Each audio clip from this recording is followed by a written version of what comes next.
Hello dear students.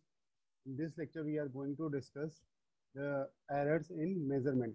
So first of all we discuss about the causes of error which are responsible for creating error in measurement. So as we have already discussed in the element of metrology, we have five things. That is, one is the standard, second one is the workpiece, third one is the instrument, then person, then environment. So these five things is also responsible for creating the error in measurement. So first one is the standard. If you have not selected the proper standard for the measurement, then it may be possible that error may create in the measurement process. Second one is the workpiece. Workpiece is related to the material or the object which is to be measured. For example, some all the products which are manufactured is manufactured with the help of some raw material, and that raw material is formed with the help of casting process. So it should be checked before purchasing the raw material that it should be of limited defects. For example, each casting is having some defects like blowhole, pinhole. So it should be free from these type of defects. So this will create less error while measurement. Third one is the instrument. The instrument itself which are responsible for the measurement. So there are many errors in the instrument. For example, if they are irregular divisions on the scale, then it is also a kind of error. It will produce instrumental error in the measurement. Fourth one is the person. The person which is doing the measurement. If illiterate person is doing the measurement, so he does not know that how the measurement is to be done. So it will create the error in measurement. Or the person, different person is having different ability. So each person is having certain accuracy of doing measurement. Even the same person which is working under the condition of a good environment, then he will do the measurement with less error. And if the same person is working, suppose light is coming and AC is working, so he can do his work with full accuracy. But if abruptly light has gone, so what will happen? It might get distracted and may cause some error in measurement. So person is also responsible for the cause of error. And fifth one is the environment. And environment means if the measuring instrument is affected with the environmental conditions, for example, temperature, pressure, humidity, so it may also create error in the measurement. So these are the five elements which can create the error in measurement. So these are the causes. Next is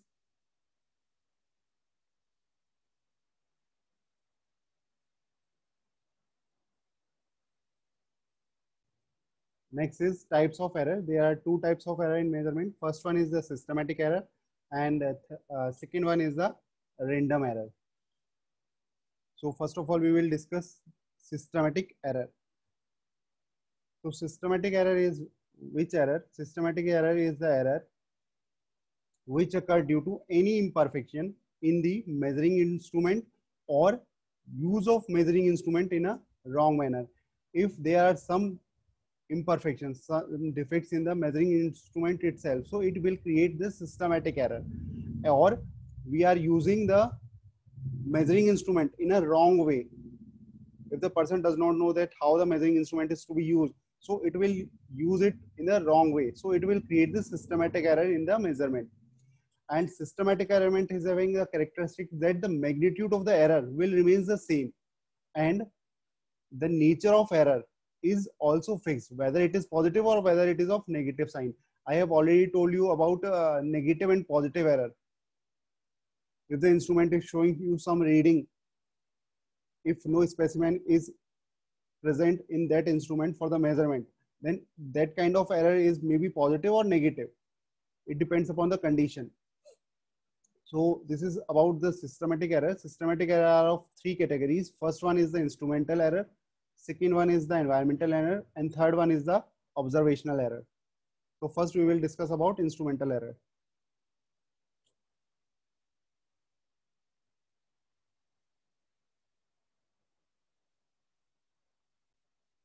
So as we talk about instrumental error, an instrumental error arises due to faulty construction and calibration of the measuring instruments. If the instrument is faulty or its construction is faulty, then it is the instrumental error. Such error arises due to friction in instrument. If there is some friction in the instrument, then it may be possible that instrumental error is present in that instrument. Next is a lot of time, lots of time the equipment being used is faulty due to misuse, which change the reading of the equipment. I have already told you that if a person wrong the measuring instrument in a wrong way, he does not know that how the measuring instrument is to be used, then it may be possible that it creates some error in that instrument. So that type of error is also come into the category of instrumental error. Next is a zero error, is a very common type of error that I have already told you, that positive or negative error. This error is common in devices like vernier caliper and screw gauge. I have already explained the practical of vernier caliper and screw gauge. So there I have told you that what is positive error and what is negative error. And the zero error can be of either positive sign or of negative sign.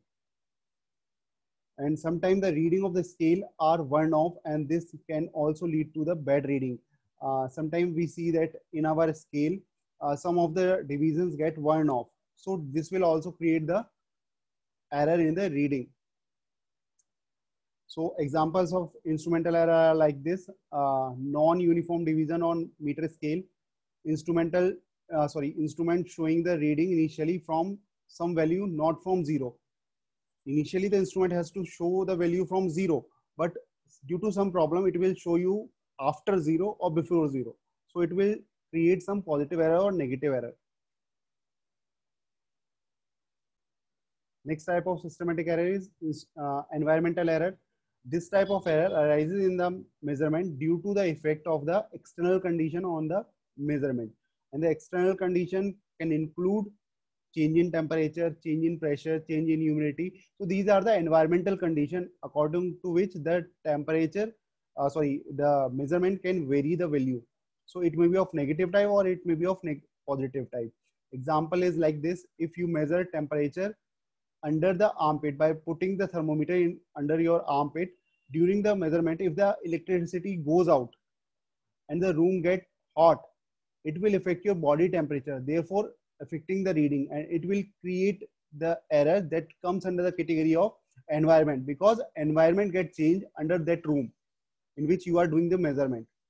So this type of error is called as environmental error.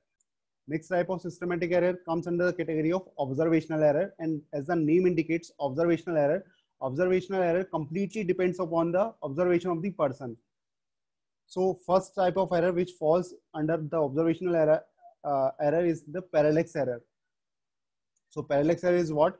If we keep our line of vision, it means a line of vision straight to the scale on which we have to note the reading, then it is okay. And if we look the scale from certain angle, if we look like in inclination direction, in some inclination direction, then it will create some type of parallax error.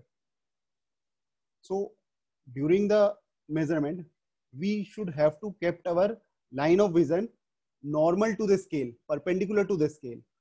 So next type of error that is comes under the observation error, inaccurate estimation of average reading. If we are taking number of observations and we are taking the wrong average of those readings, then that type of error is also comes under the category of observational error. If the person records the wrong scale reading and wrong data, then it also comes under the category of observational error.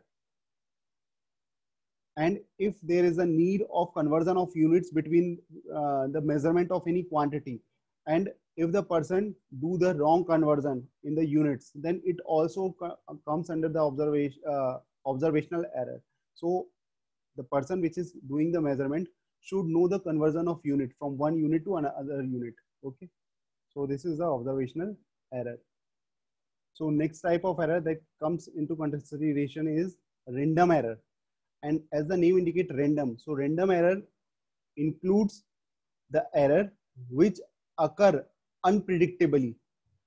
These can arise due to random and unpredictable fluctuations in experimental conditions. Experimental conditions can be unpredictable fluctuations in temperature if the temperature is going up and down. So this is unpredictable. Voltage supply, as you see this voltage regulator. If 200 volt is coming and from the back, it means from the powerhouse, voltage abruptly increases. So it goes high, then it goes low. So it is unpredictable. We don't know about the fluctuation of voltage at the powerhouse side. So this comes under the random error. And then next is mechanical vibration. If the instrument is affected by the mechanical vibration, so mechanical vibration is unpredictable. We cannot judge that what kind of vibration is originating at the source, measurement source. So this come under the category of random error. So these are the unpredictable fluctuations in the experimental condition. Example is like this: when the same person repeats the same observation and it will get the different value at different time. So that type of error comes under the category of random error. Suppose I am measuring the voltage and the wire which is connected to the voltmeter is carrying the voltage of 220 volt, and abruptly there is some fluctuation in voltage and that voltage changes to 210. So it means you have to get 220 volts, but due to the fluctuation in voltage, you are getting the different readings by the same observer. So these type of error comes under the category of random error. So this is all about the types of error in the measurement. I think it is clear to you. And if you have any doubt, you can WhatsApp me, you can comment me. I think this is clear. Thank you so much.